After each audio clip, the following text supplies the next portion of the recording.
P is for pumpkin. I love pumpkin. Pumpkin pie, pumpkin pancakes, pumpkin muffins, pumpkin soup. I put pumpkin in everything. Maybe not fresh pumpkin, but canned pumpkin works just as well. And it's back on the shelves again.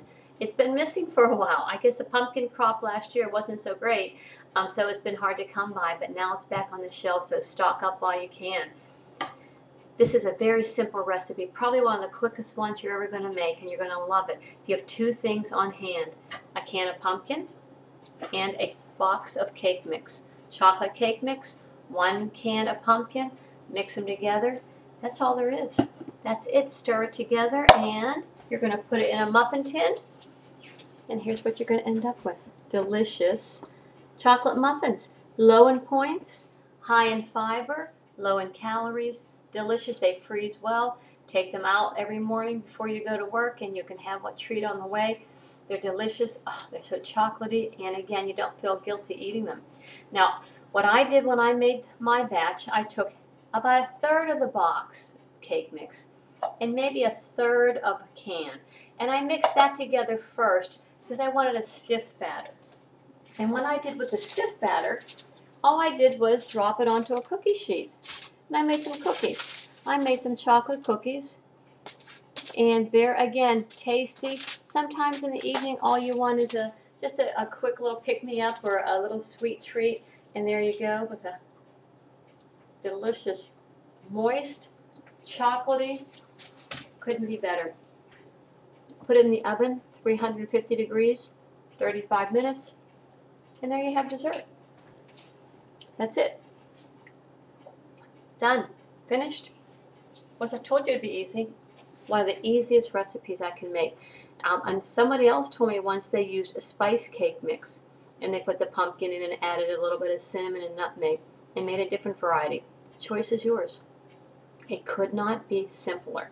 People say, that's all there is? That's all there is. No more. So try it. Give it a whirl. Now, while we have the pumpkin here, I wanted to ask you a question. Do you want to be, maybe at the water cooler you can ask a friend, what do you think?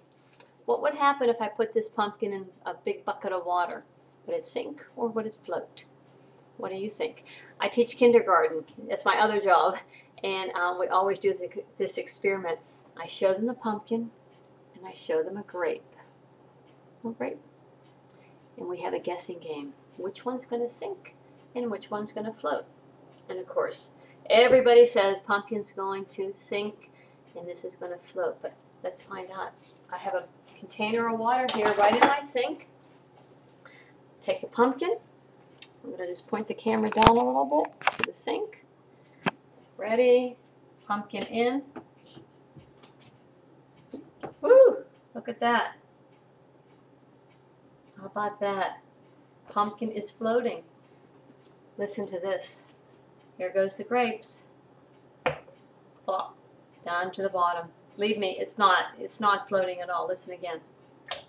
Plop, all the way to the bottom. So it's just kind of fun little experiment to do with your kids, your grandkids. Like I said, maybe someone at the office. You could just ask them what do they think. It's just kind of fun little science experiment. The reason being, why do you think? Because it's hollow inside. There's a lot of air in there. So that's why, and then the grape is solid. So there's our science lesson. And again, I hope you try this recipe. It's so simple. I know you probably think it wouldn't work, but it's excellent. It works. It's delicious. And again, it's healthy. It has some vitamins in it. It has fiber. And again, you have a nice little treat. So as always, we want to be healthy. We want to be eating healthy. We want to be cooking light. We want things to be easy. So I hope you give it a try.